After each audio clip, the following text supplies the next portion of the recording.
México, le agradezco al psicólogo Antonio Arenas Ceballos. Él es psicoterapeuta gestal y qué placer es poder conversar con él, porque mire, si algo hoy está permeando en la sociedad, creo que es el temor, el miedo, y creo que nosotros tenemos que estar, pues, primero en calma. Creo que las autoridades municipales, estatales, federales, el mundo está buscando soluciones y nosotros tenemos que estar, pues, muy conscientes que ese trabajo es muchísimo más oportuno que hace 100 años, que hace un año, y que todos estamos buscando que esto sea de la mejor forma, pero necesitamos el apoyo de todos. Necesitamos crear conciencia de que esto es el principio, es un proceso largo, complejo, pero tenemos que estar, pues, conscientes de que se está trabajando y que por otro lado, pues, nosotros también tenemos que apoyar. Psicólogo Antonio Arenas Ceballos, qué gusto, ¿cómo estás? Muy bien, aquí estamos, muy buenos días y bienvenidos a Tabasco y bienvenidos a México. Mira, hoy, buenos días, buenas tardes, buenas noches, es un tema en el que ya debemos de estar conscientes que esto cambió. Claro. Que esto ya es otra cosa. Y el temor, el miedo, está, pues, ojalá y que fuera, por un lado, para poder ser conscientes y responsables, pero pues creo que también se desvirtúa y va muchos en otros canales. ¿Cómo estamos en ese sentido? Recuerda que el miedo es una emoción eje. El miedo se reconoce como la emoción troncal. Nacemos con o por miedo y vamos a morir con o por miedo. Y el miedo nos va a acompañar a lo largo de toda la vida. Alguna vez alguien me dijo, Toño, no quiero sentir miedo. Pues hay que morirse, porque el miedo es tu acompañante. Mucha gente se resiste a tener miedo, mucha gente se niega a tener miedo, mucha gente se incomoda por tener miedo. El miedo está. Yo creo que la mejor variable con respecto al miedo es hacerlo tu aliado. Comer palomitas al lado de tu monstruo que construyes en función de donde focalizas tu atención. Porque el miedo también se alimenta de tus debilidades o deficiencias o carencias, las que tú reconoces de ti mismo.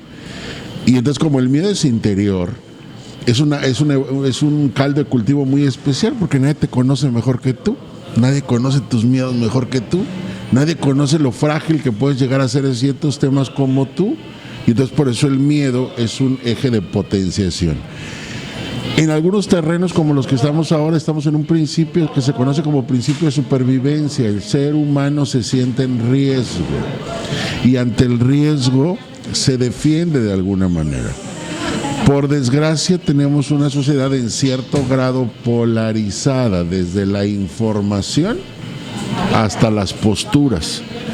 Alguien me decía, por ejemplo, respecto a por qué Cuba, un país más chico, un país económicamente menos poderoso que muchos de los que conocemos, está teniendo un control tan interesante con situaciones, por ejemplo, esta que estamos viviendo de la pandemia, ¿no? Y yo les decía, bueno, lo que pasa es que en Cuba, cuando algo se ordena, se ordena. Entonces, si es algo que atenta contra la salud pública, algunos conceptos a lo mejor desde el punto de vista de libertades se podrían coartar, pero efectivizan los sistemas. Bueno, además hay que tener algo en referencia. Las estadísticas nos dicen que son de los países, aunque tienen muchos huracanes, tienen mínimas repercusiones, pues bueno, hacia las personas. Claro. Por lo mismo, porque la gente, pues, hace caso a las indicaciones. Y el sistema de salud no se basa en el gobierno, el sistema de salud se basa también con la población, y eso lo hace de alguna manera dinámico. No pretendo con esto generar una comparación que si es mejor X o Y, no, solo que creo que si vas a aprende de los que lo hacen un poco mejor que tú. Y en esquema, por ejemplo, Cuba sería una referencia simétrica. Ahora, con respecto a nuestra experiencia, yo creo que la sociedad en general tiene un año viviendo miedo. La gente, mucha, está infectada de miedo y no de COVID. Mucha tiene pánico de tener COVID. Y desgraciadamente la expectativa está en la muerte, cuando está comprobado que más del 80% de la gente, 70% de la gente no termina en muerte. Entonces, Pero tenemos una saturación de información, tenemos demasiada gente que opina, y no significa, alguien me decía, pues que no les puedes coartar su libertad. No, si no pretendo coartarles su libertad, solo que si sabes de zapatos, no me hables de almejas. Ese sería como mi único comentario, porque entonces desvirtúas y distorsionas. Alguien me decía, bueno, pero mi opinión es válida. Sí, pero en contexto. Es claro, tú di yo, Antonio Arenas, psicólogo y terapeuta, mi posición ante esto es tal cosa. Yo, ciudadano del mundo, mi posición es esta, pero hablamos como epidemiólogos, nos sentimos epidemiólogos, nos sentimos vacunólogos, nos sentimos médicos internistas, leemos un muy interesante y ya nos sentimos muy interesantes. Entonces creo que ahí es donde está lo que se desvirtúa, y hoy ya tiene nombre. Hemos generado más semántica que evidencia. Ahora tenemos el fake news, que es tener información que no necesariamente es comprobable. Imagínate que hay más sustantivos en COVID que evidencias de la patología, ¿no? Entonces hay que tener cuidado con no tener expectativas tan altas. El miedo surge en ocasiones de gente que no tiene nada que hacer.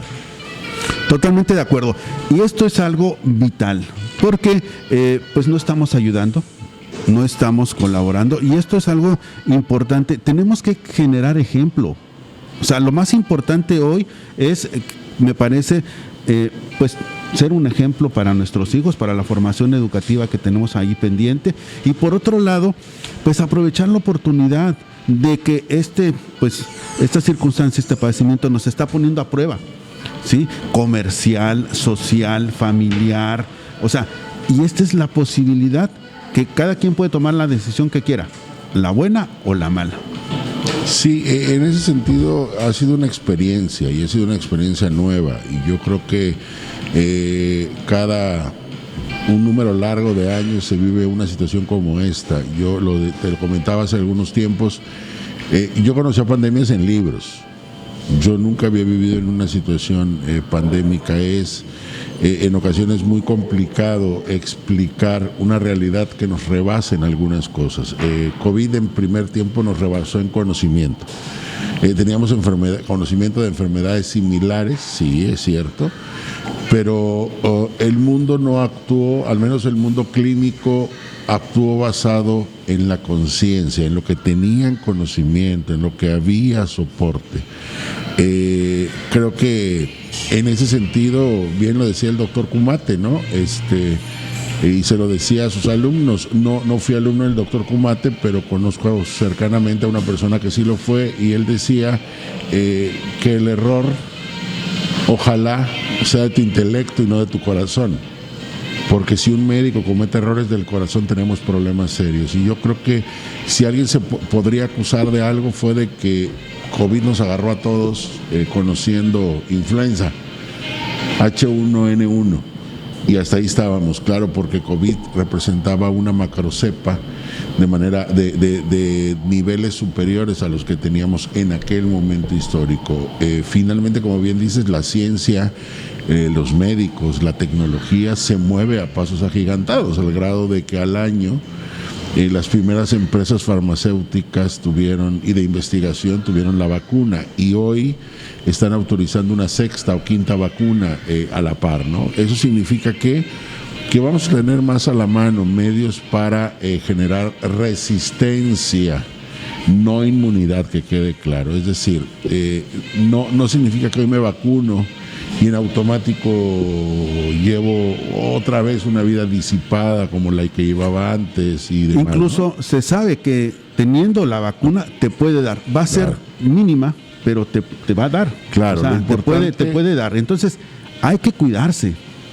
Lo importante es en el ejercicio de lo que estamos haciendo hoy. Hoy nos veríamos, hoy si un perro nos ve diría, bueno, estos dos a quién mordieron, ¿no? Porque sí, traen sus bozales. Yo creo que esto del cubrebocas ya es parte al menos en el próximo año, yo lo veo así, es parte obligada de tu atuendo, obligada lo diría yo.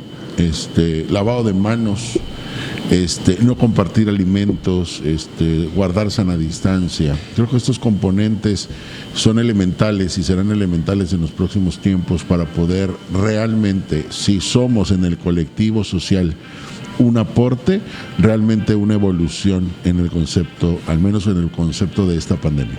Bueno, tú acabas de decir una palabra que me encantó: evolución. Ojalá evolucionemos, ojalá que de esto aprendamos y tomemos esto como la gran oportunidad.